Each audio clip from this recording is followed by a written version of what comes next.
Kwa niaba ya wachezaji naweza kusema kwamba tupo tayari kuelekea katika mchezo wa kesho dhidi ya Azam. Tunajua mchezo hautakuwa mwepesi, mchezo utakuwa ni mgumu, lakini tupo tayari kupambana ili kuweza kuhakikisha tunapata pointi 3.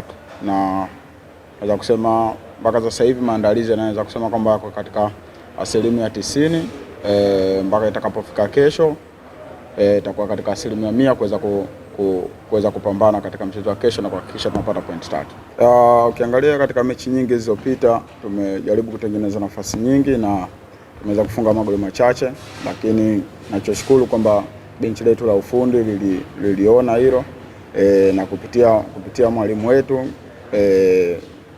session ambazo tulikuwa tunazifanya zaidi zilikuwa ni kurekebisha yale ambayo yalikuwa yanafanyika vibaya na kuyafanya yawe mazuri, hususan katika eneo la kushambulia. Kwa hiyo na imani kwamba kwetu sisi natupa ugumu kwamba tunapocheza mchezo alafu tukatengeneza nafasi na zile nafasi ambazo tunazotengeneza tuzitumii. Kwa hiyo na imani kwamba walimu kwa jinsi walivyorekebisha na kila kitu kitakuwa sawa na kitakuwa katika asilimia 100.